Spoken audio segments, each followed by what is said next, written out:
আসসালামু আলাইকুম ভিউয়ার্স, আজকে আমি আপনাদের সাথে শেয়ার করব লাউ শাক দিয়ে মজাদার একটি রেসিপি।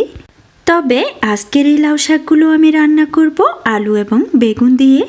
আমার এই রেসিপি ফলো করে বাসায় একবার হলেও লাউ শাক আলু বেগুন দিয়ে রান্না করে খেয়ে দেখবেন। এটা খেতে এত বেশি মজাদার হয় যে আপনার এক রেসিপিতেই সম্পূর্ণ খাওয়া হয়ে যাবে।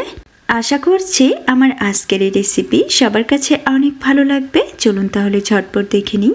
রান্না করার জন্য প্রথমে চুলায় একটি প্যান বসিয়ে এখানে আমি 3 টেবিল চামচ পরিমাণ তেল দিয়েছি। তারপর এখানে দিয়ে দিলাম হাফ চা চামচ পরিমাণ পাঁচফোড়ন, সাথে দিয়ে দিলাম 3-4 কোয়া রসুন কুচি, তারপর দিয়ে দিলাম 2টি কাঁচামরিচ। কাঁচামরিচগুলো আমি মাঝখান থেকে কেটে দিয়েছি।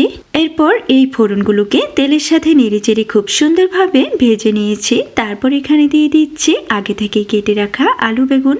এখানে আমি আলু বেগুনগুলো ঠিক কিভাবে কেটে নিয়েছি সেটি আপনারা দেখে নিশ্চয়ই বুঝতে পেরেছেন। এখন কিছুক্ষণ নেড়েচেড়ে এই আলু বেগুনগুলোকে আমি খুব সুন্দরভাবে ভেজে নিব। আর একটু নেড়েচেড়ে নিয়ে এই পর্যায়ে এখানে দিয়ে দিচ্ছি একটি পেঁয়াজ কুচি। পেঁয়াজ কুচি এখানে দেওয়ার পর আবারও নেড়েচেড়ে সমস্ত কিছু একসাথে ভেজে নিচ্ছি।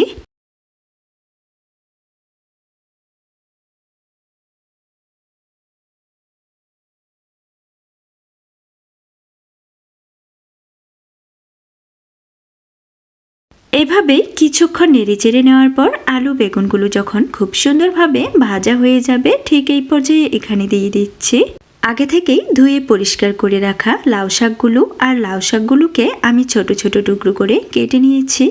এই রান্নায় আমি কিন্তু লাউ শাকের ডাঁটার অংশ সহ ব্যবহার করেছি। সবগুলো লাউ শাক এখানে দেওয়ার পর এখন এখানে দিয়ে দিচ্ছি 1 চামচ পরিমাণ লবণ, হাফ চামচ করে হলুদের গুঁড়ো, মরিচের গুঁড়ো এবং জিরার গুঁড়ো।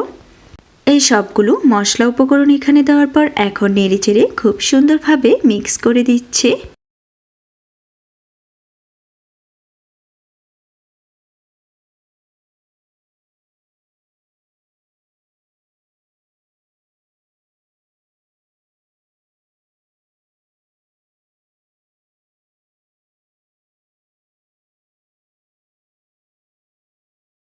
সমস্ত কিছু যখন নেড়েচেড়ে খুব সুন্দরভাবে মিক্স করা হয়ে যাবে, এই পর্যায়ে ঢাকনা দিয়ে ঢেকে দিলাম 2 থেকে 3 মিনিটের মতো। এই পর্যায়ে দেখুন ঢাকনাটা উঠিয়ে নিলাম। শাকসবজিগুলো কিন্তু খুব সুন্দরভাবে কষানো হয়ে গিয়েছে। এখন এগুলোকে একটু নেড়েচেড়ে মিক্স করে দিচ্ছি। সমস্ত কিছু খুব সুন্দরভাবে নেড়েচেড়ে মিক্স করে দেওয়ার পর এই পর্যায়ে এখানে অ্যাড করে দিলাম 1 কাপ পরিমাণ পানি। আলু এবং বেগুন আগে যেহেতু ভাজি করার সময় সেদ্ধ হয়ে গিয়েছে, আর লাউ শাক সেদ্ধ হতেও খুব বেশি সময় লাগে না, তাই জন্য এখানে আমি 1 কাপ পরিমাণ পানি অ্যাড করেছি। এই পর্যায়ে দেখুন আমি হাতার সাহায্যে আলুগুলোকে ভেঙে দিচ্ছি। এভাবে সমস্ত কিছু নেড়েচেড়ে ভেঙে চুরে দিলে এই রান্নার টেস্টটা কিন্তু আরও অনেক বেশি ভালো আসে।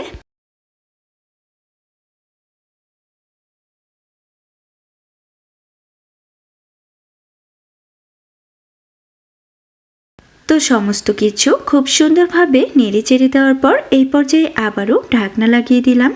আর কিছুক্ষণ জাল করে নিয়ে এই পর্যায়ে দেখুন ঢাকনাটা উঠিয়ে নিলাম। এখন কিন্তু এই রান্নার সম্পূর্ণ পানিটাই শুকিয়ে গিয়েছে। এই পর্যায়ে আমি আবারও সমস্ত কিছু নেড়েচেড়ে খুব সুন্দরভাবে মিক্স করে দিচ্ছি। আর নেড়েচেড়ে বেগুনগুলোকে কিন্তু একদম গলিয়ে দিয়েছি। তো এই পর্যায়ে রান্নাটা আমার সম্পূর্ণ হয়ে গিয়েছে। চলুন এখন এই গরম গরম তরকারিটা আপনাদেরকে সার্ভ করে দেখিয়ে দিই। এটা দেখতে কত সুন্দর পারফেক্ট এবং লোভনীয় হয়েছে। গরম গরম ভাত আর এইরকম লাউ শাকের মজাদার একটি রেসিপি হলে আর কি লাগে বলুন তো। এইভাবে লাউ শাক আলু বেগুন দিয়ে রান্না করে খেলে এর স্বাদ আপনি কখনোই ভুলতে পারবেন না। এটা খেতে এত বেশি মজাদার হয়। আশা করছি আমার আজকের এই লাউ শাকের রেসিপি সবার কাছে অনেক ভালো লেগেছে। আর যদি ভালো লাগে তাহলে বাসায় অবশ্যই একবার ট্রাই করবেন এবং কমেন্টে আমাকে অবশ্যই জানাবেন কেমন হয়েছিল আপনাদের রেসিপিটি। ফিরে আসবো আবারও আপনাদের মাঝে নতুন কোনো রেসিপি নিয়ে। আল্লাহ হাফেজ।